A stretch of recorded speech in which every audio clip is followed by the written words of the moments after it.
નમસ્તે વિદ્યાર્થી મિત્રો, ચેપ્ટર નંબર 10 કોષ ચક્ર અને કોષ વિભાજન. આપણે આ ચેપ્ટર છે એ પૂર્ણ કરી ચૂક્યા છીએ. તો આ લેક્ચર ફરીથી જ કેમ ચેપ્ટર નંબર 10 ઉપર છે તેવો તમને સામાન્ય પ્રશ્ન થતો હશે, બરાબર ને? તો ચેપ્ટર નંબર 10 ને જો આપણે બે વિભાગમાં વિભાજિત કરીએ, સંભાજન અને અર્ધીકરણ, તો તેની અંદર ઘણી બધી એવી ઘટનાઓ છે કે જે વિરુદ્ધ પ્રકારની છે. તો આ લેક્ચર આપણે એટલા માટે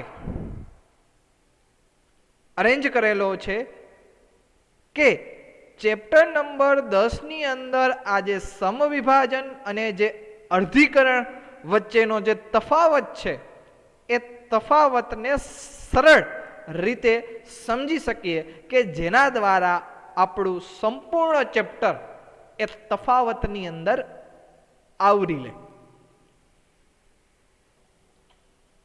તો ચાલો શરૂ કરીએ સંભાજન અને અર્ધીકરણ વચ્ચેના તફાવતો. કયા કયા તફાવતો છે? સૌથી પહેલા આપણે સંભાજન અને અર્ધીકરણ વચ્ચેના જે સામાન્ય તફાવતો છે એ સામાન્ય તફાવતો વિશેની વાત કરીશું. ત્યારબાદ આપણે સંભાજન અને અર્ધીકરણની અવસ્થાઓ છે એ અવસ્થાઓ વચ્ચેના તફાવતની પણ વાત કરીશું. તો સામાન્ય રીતે ડાબી બાજુ છે એ સંભાજન રહેશે અને જમણી બાજુ છે એ અર્ધીકરણ છે, એ અર્ધીકરણ જોવા મળશે. રેડી? ઓકે, તો ચાલો શરૂઆત કરીએ સંભાજન અને અર્ધીકરણ વચ્ચેના તફાવતો. સૌથી પહેલો તફાવત, સંભાજન છે એ દૈહિક કોષોની અંદર થાય, એટલે કે આ વિભાજન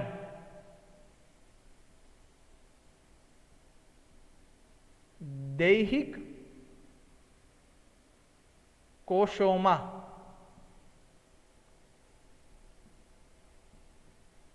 જોવા મળે છે. એવી જ રીતે અર્ધીકરણ વચ્ચેનો એક તફાવત જોઈએ તો અર્ધીકરણ છે એ સામાન્ય રીતે, એટલે કે આ વિભાજન અર્ધીકરણ પ્રજનન કોષો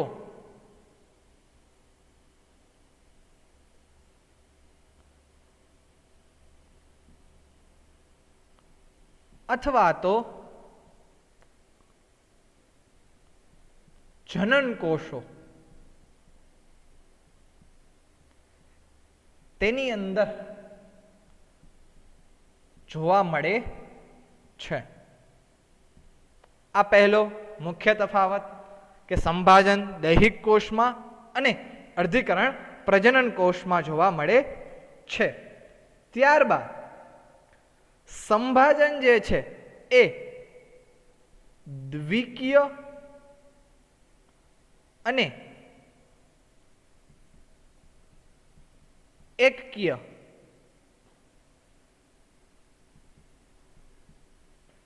બંને કોષોમાં થાય છે.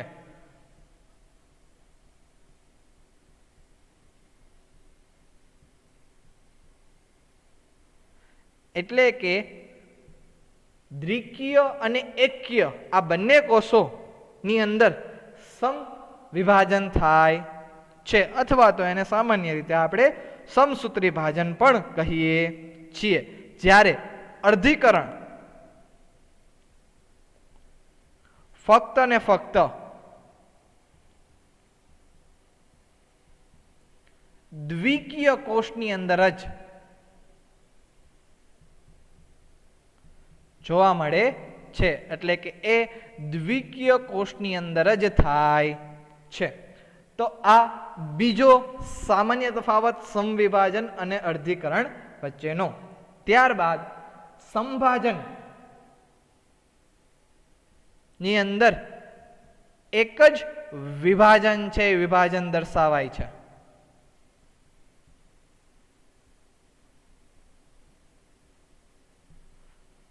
જ્યારે અર્ધીકરણની અંદર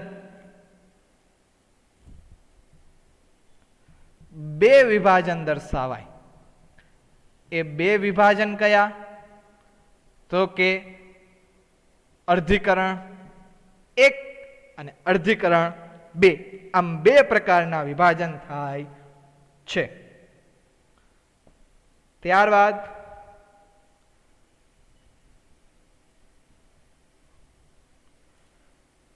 સમભાજનના અંતે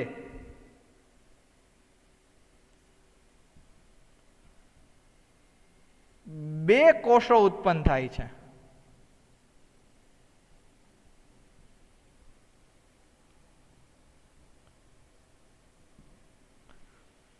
જ્યારે અર્ધીકરણના અંતે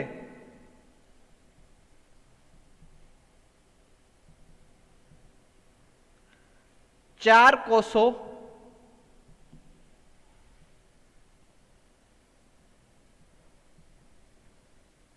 ઉત્પન્ન થાય છે. આ ઉપરાંત પાંચમો તફાવત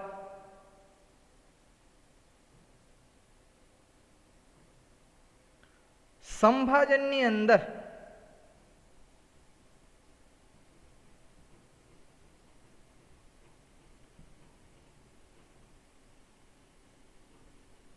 ભિન્નતાઓ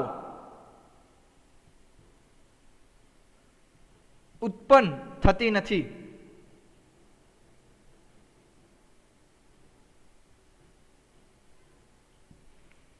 જ્યારે અર્ધીકરણની અંદર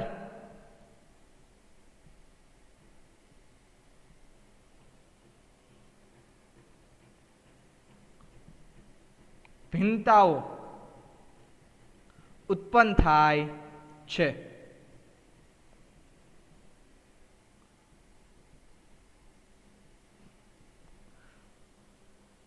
તો આ પાંચ તફાવત છે એ સામાન્ય તફાવત છે. આ ઉપરાંત પણ અર્ધીકરણ અને સંભાજનના સામાન્ય તફાવત છે. ચાલો આગળ વધીએ. તો હજી પણ આપણે સંભાજનના અને અર્ધીકરણના જે સામાન્ય તફાવતો છે એ સામાન્ય તફાવતોની જ વાત કરી રહ્યા છીએ. પાંચ તફાવત જોઈ ગયા.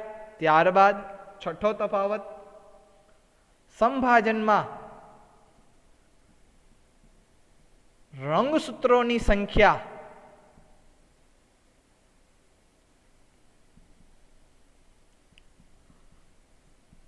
માતૃકોષ જેટલી જ સમાન રહે છે.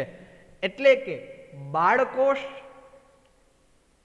અંદર રહેલા રંગસૂત્રોની જે સંખ્યા છે એ માતૃકોષની અંદર રહેલી રંગસૂત્રોની સંખ્યા જેટલી જ હોય છે. જ્યારે અર્ધીકરણની અંદર આ રંગસૂત્રોની સંખ્યા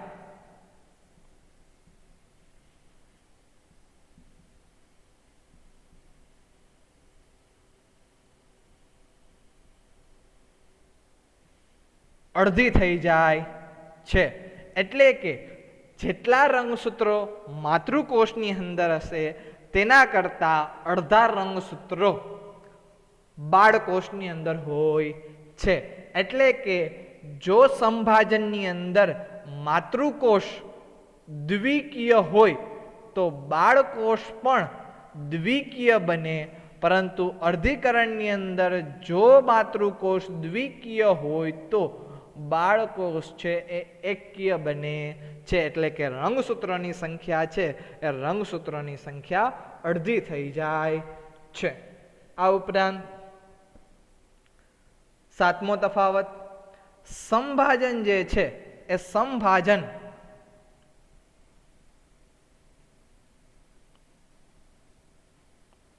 વૃદ્ધિ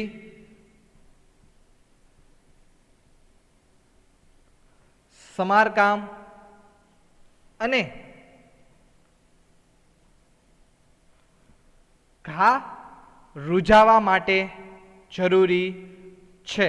સામાન્ય રીતે આ જે પોઈન્ટ છે એ આપણે સંભાજનની મહત્વની અંદર વાત કરેલી હતી કે સંભાજન છે એ સામાન્ય રીતે કોષની વૃદ્ધિ, જે મૃત થયેલા કોષ છે એના સમારકામ માટે, આ ઉપરાંત જે મૃત થયેલા જે કોષ છે તેની જગ્યાએ નવા કોષ દાખલ કરવા માટે એટલે કે ઘા રૂઝવવા માટે સંભાજન છે જરૂરી છે. જ્યારે અર્ધીકરણ છે એ અર્ધીકરણ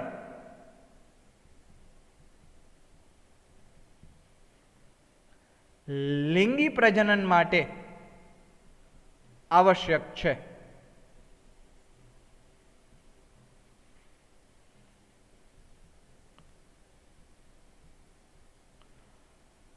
કારણ કે લિંગી પ્રજનન દરમિયાન શુક્રકોષ અને અંડકોષ એટલે કે નરકોષ અને માદાકોષ બંને ભેગા થાય છે અને અંતે બાળ સંતતિ છે દ્વિકીય થાય છે. એનો મતલબ કે પેઢી દર પેઢી રંગસૂત્રોની સંખ્યા નિશ્ચિત રાખવા માટે જે તે જાતિ પ્રમાણે રાઈટ સંખ્યા નિશ્ચિત રહે એ માટે અર્ધીકરણ થાય છે. એટલે કે લિંગી પ્રજનન માટે અર્ધીકરણની છે જરૂર પડે છે. રાઈટ, તો અહીંયા આ જે સમવિભાજન અને અર્ધીકરણના જે સામાન્ય તફાવત છે એ પૂર્ણ થાય. ત્યારબાદ આપણે અવસ્થા દ્વારા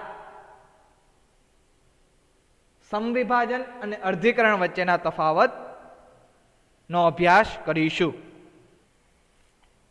તો ચાલો જોઈએ સમવિભાજન અને અર્ધીકરણની સૌથી પહેલી અવસ્થા એટલે કે પૂર્વાવસ્થા, જેને ઇંગ્લિશમાં આપણે પ્રોફેઝ તરીકે ઓળખતા. તો આ પ્રોફેઝ વચ્ચેના તફાવત, પૂર્વાવસ્થા વચ્ચેના તફાવત શું છે?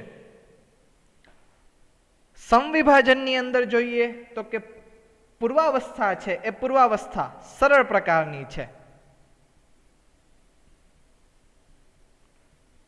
સમવિભાજનની જે પૂર્વાવસ્થા છે એ સરળ પ્રકારની છે, જ્યારે અર્ધીકરણની જે પૂર્વાવસ્થા એક છે, ખાસ કરીને તફાવત આપણે અર્ધીકરણ એક અને સમવિભાજન વચ્ચે જોઈએ છીએ એટલે આપણે પૂર્વાવસ્થા એક લઈએ છીએ. પૂર્વાવસ્થા એક એ જટિલ હોય છે કારણ કે આપણે ભણી ચૂક્યા છીએ કે પૂર્વાવસ્થા એક છે એ 5 ઉપ તબક્કાઓની અંદર વિભાજિત કરવામાં આવે છે. રાઈટ, તેના કારણે પૂર્વાવસ્થા એક છે એ જટિલ છે, જ્યારે સમવિભાજનની પૂર્વાવસ્થા સરળ પ્રકારની છે. આ ઉપરાંત પૂર્વાવસ્થા એકની અંદર સંભાજનની પૂર્વાવસ્થાની અંદર જોઈએ તો સંભાજનની પૂર્વાવસ્થા સરળ પ્રકારની હોવાને લીધે તેની અંદર સાયનોપ્સિસ, આ ઉપરાંત વ્યતિકરણ અને સ્વસ્તિક ચોકડી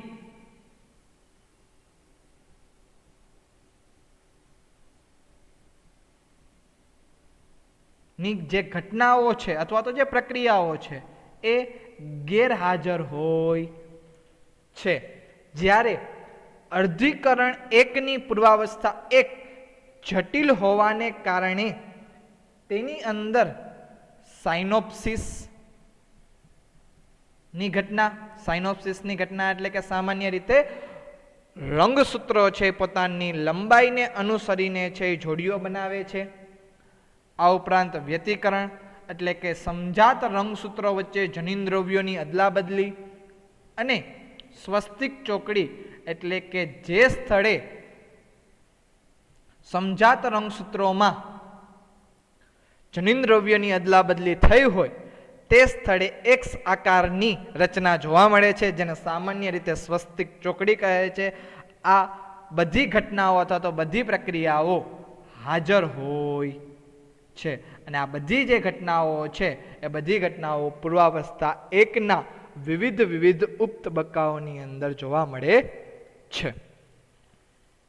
તો આ પૂર્વાવસ્થા એકના અને અર્ધીકરણની પૂર્વાવસ્થા એક અને સંભાજનની પૂર્વાવસ્થાના સામાન્ય તફાવત છે. ત્યારબાદ આપણે જોઈએ તો ભાજનાવસ્થા.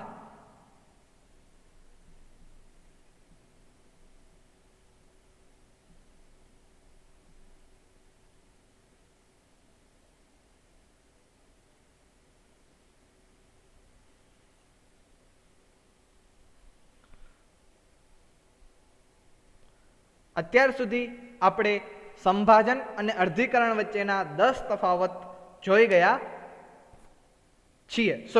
9 તફાવત છે એ જોઈ ગયા છીએ. 10મો તફાવત છે એ છે કે સંભાજનની ભાજનાવસ્થા દરમિયાન રંગસૂત્રો છે એ રંગસૂત્રો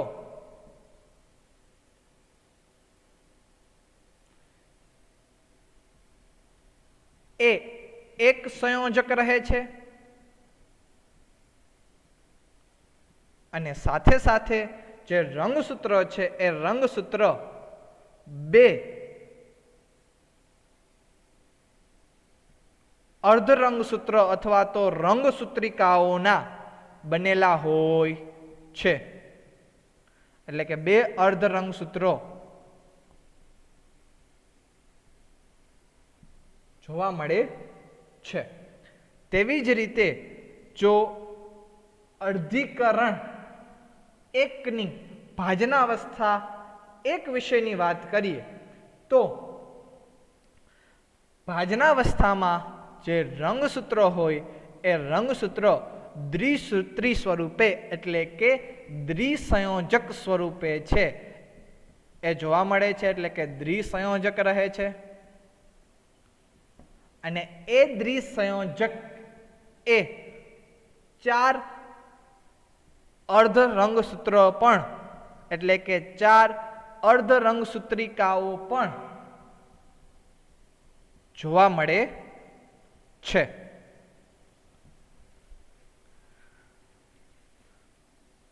ત્યારબાદ ભાજનાવસ્થાની અંદર બીજો તફાવત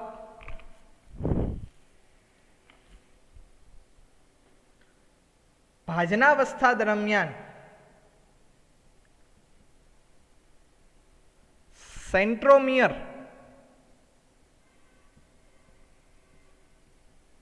મધ્ય રેખા પર કે ભાજનાવસ્થા પટ્ટિકા પર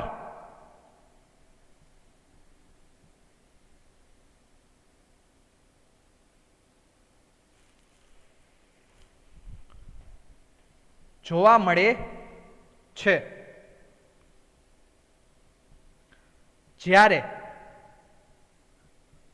ભુજાઓ રંગસૂત્રની જે ભુજાઓ છે એ ભુજાઓ પોતપોતાના ધ્રુવો તરફ ગોઠવાયેલી હોય છે.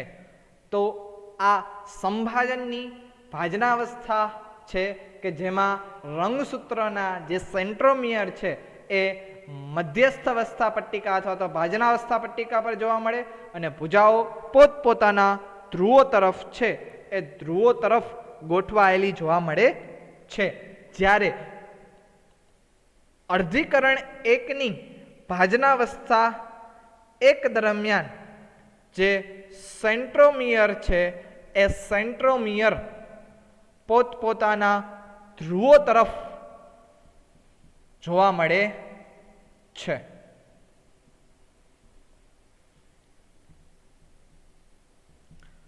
તો આ સંભાજનની ભાજનાવસ્થા અને અર્ધીકરણ એકની ભાજનાવસ્થા એકના સામાન્ય તફાવતો છે.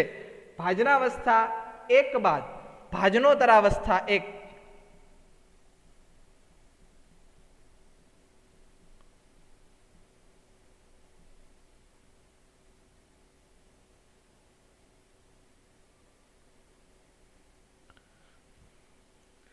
ભાજનોતરાવસ્થા એક દરમિયાન આપણે જોઈએ તો સંભાજનની જે ભાજનોતરાવસ્થા છે એ ભાજનોતરાવસ્થા દરમિયાન સેન્ટ્રોમિયરનું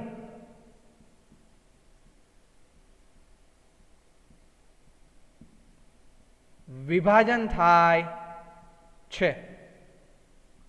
એટલે કે આ અવસ્થા દરમિયાન ભાજનોતરાવસ્થામાં સેન્ટ્રોમિયરનું વિભાજન થાય છે અને તેના કારણે જ રંગસૂત્રિકાઓ છે એ રંગસૂત્રિકાઓનું નિર્માણ થાય. જ્યારે અર્ધીકરણ એકની ભાજનોતરાવસ્થા એકમાં સેન્ટ્રોમિયર નું વિભાજન થતું નથી.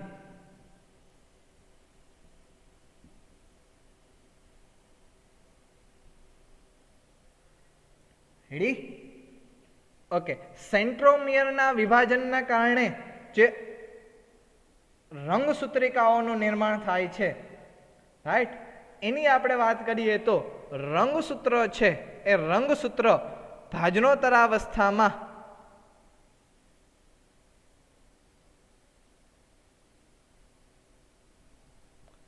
રંગસૂત્રોની બે રંગસૂત્રિકાઓ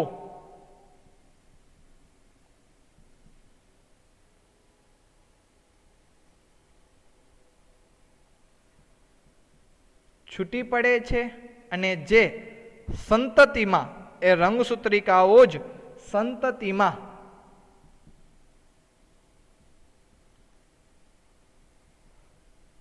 રંગસૂત્ર તરીકે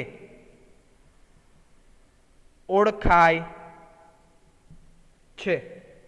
જ્યારે ભાજનોતરાવસ્થા એક દરમિયાન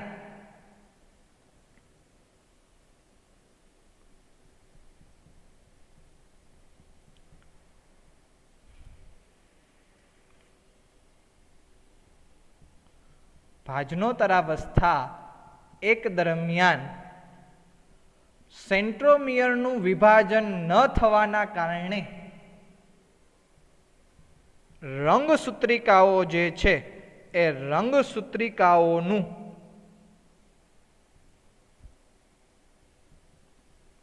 વિભાજન થતું નથી. અથવા તો સામાન્ય રીતે આપણે એ પણ લખી શકીએ કે જે રંગસૂત્રિકાઓ છે એ રંગસૂત્રિકાઓ છૂટી પડતી નથી.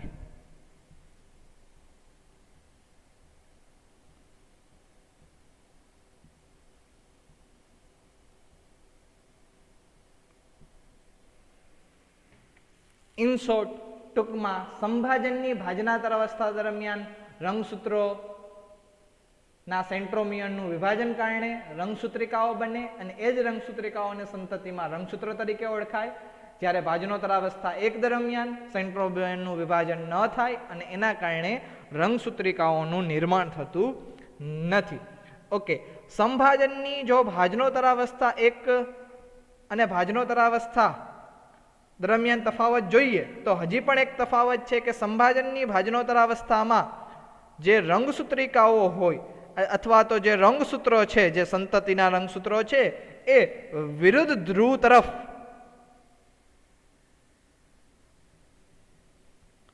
ગતિ કરતા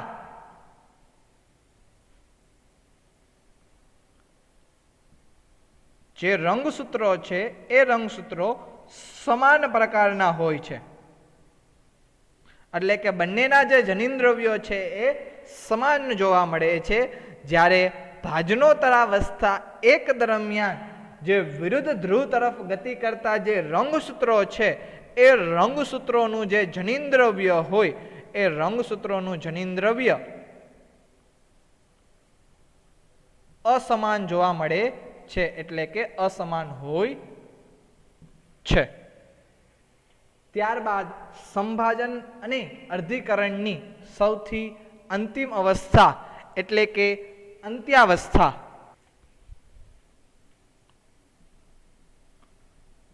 રાઈટ?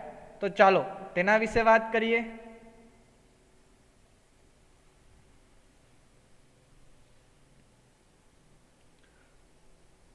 સંભાજનની અંત્યાવસ્થાની અંદર કોષ કેન્દ્રિકા અને કોષ કેન્દ્ર પટલ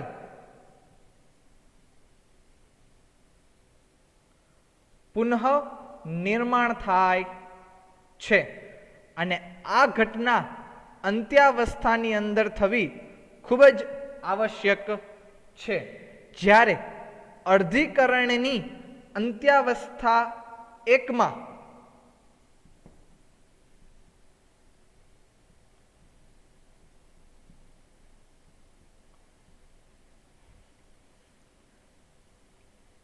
આ ઘટના થવી એ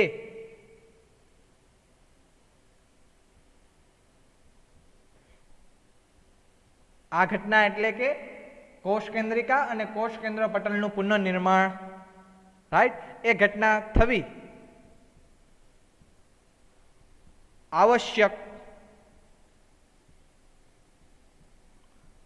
નથી, રાઈટ.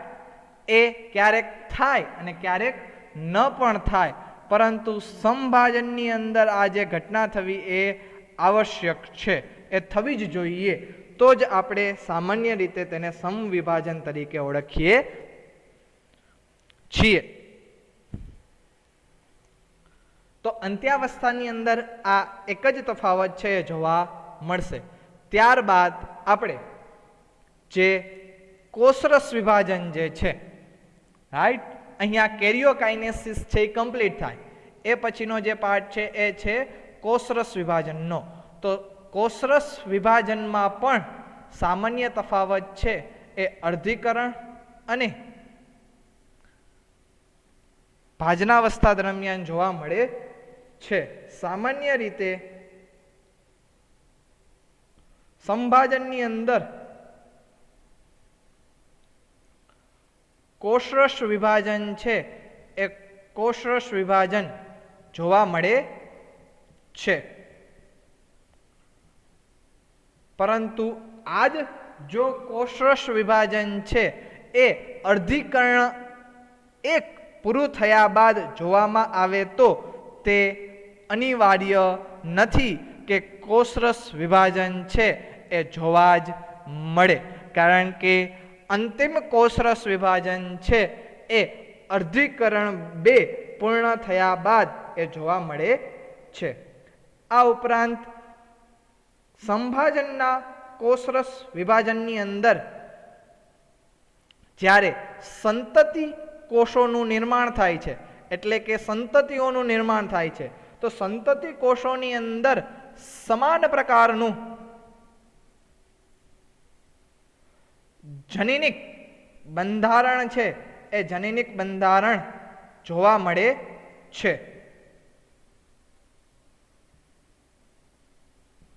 જ્યારે અર્ધીકરણની અંદર જે સંતતિ કોષોનું નિર્માણ થાય છે, એટલે કે ચારે સંતતિ કોષોમાં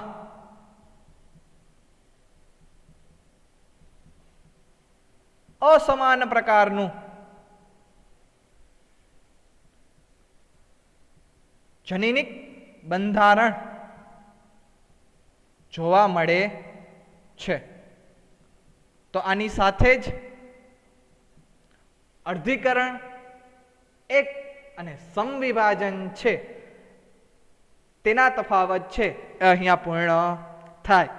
ત્યારબાદ આપણે સમવિભાજન અને અર્ધીકરણ બેના જો તફાવત જોઈએ તો તેની અંદર સામાન્ય તફાવત છે અને એ પણ વધારે નથી, કારણ કે સમવિભાજન છે અથવા તો અર્ધીકરણ 2 છે એ એક પ્રકારનું સમવિભાજન જ છે. એટલે કે જે ઘટના સમવિભાજનની અંદર થાય છે થોડીક એવી જ ઘટનાઓ અર્ધસૂત્રી ભાજનની અંદર બધી અવસ્થા દરમિયાન થશે. તો અહીંયા આપણે સંભાજન અને અર્ધીકરણ બેના ફક્ત ને ફક્ત સામાન્ય તફાવત છે એ સામાન્ય તફાવતની જ વાત કરીશું. પહેલા તફાવતની વાત કરીએ તો સમવિભાજન દ્વારા આંતરાવસ્થા જોવા મળે. સમવિભાજન પહેલા અને એ આંતરાવસ્થાની અંદર જે એસ અવસ્થા હોય કે જે દરમિયાન રંગસૂત્રો છે એ રંગસૂત્રોનું પ્રમાણ ડીએનએનું પ્રમાણ છે એ ડબલ થાય છે તો એ એસ અવસ્થા છે એ હાજર હોય છે. જ્યારે અર્ધીકરણ 2 ની અંદર આ એસ અવસ્થા છે એ એસ અવસ્થા ગેરહાજર હોય છે. કારણ કે એસ અવસ્થા છે એ ફક્ત એક જ વખત થાય છે અને એ અર્ધીકરણ 1 પહેલા છે એ જોવા મળે છે. આ ઉપરાંત બીજો તફાવત જો સમવિભાજન અને અર્ધીકરણ 2 ની અંદર જોવામાં આવે તો સમવિભાજનની જે અવસ્થા છે અથવા તો સમભાજન અવસ્થા છે એ લાંબી હોય છે, જ્યારે અર્ધીકરણ 2 ની જે અવસ્થા છે એ ટૂંકી હોય છે.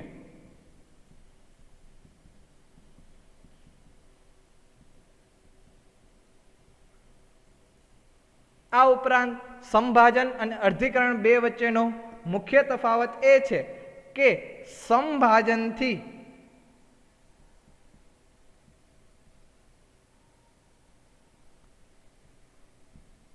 બનેલા સંતતિ કોષો માતૃકોષને સમાન હોય છે. એટલે કે જનીનિક જે દ્રવ્ય છે એ સમાન પ્રકારનું બંને કોષોની અંદર જોવા મળે છે. જ્યારે અર્ધીકરણ 2 ની અંદર જે સંતતિ કોષોનું નિર્માણ થયેલું છે એ સંતતિ કોષો સંખ્યાત્મક અને ગુણાત્મક બંને રીતે માતૃકોષોથી ભિન્ન અથવા તો અલગ છે એ અલગ જોવા મળે છે. એટલે કે માતૃકોષની અંદર જે રંગસૂત્રોની સંખ્યા અને રંગસૂત્રોનું ગુણાત્મક હશે તેવી જ સંખ્યા અને ગુણાત્મક છે સંતતિ કોષોની અંદર જોવા મળતું નથી. રાઈટ. તો આ સમવિભાજન અને અર્ધીકરણ 2 ના આટલા જ સામાન્ય તફાવત છે. તો આખું જે આપણું ચેપ્ટર છે તેને આપણે આ લેક્ચરની અંદર તફાવત સ્વરૂપે જોયેલું છે, જેના કારણે તફાવત યાદ રાખવાથી આખું જે ચેપ્ટર છે એ આપણને સહેલાઈથી યાદ રહી જાય.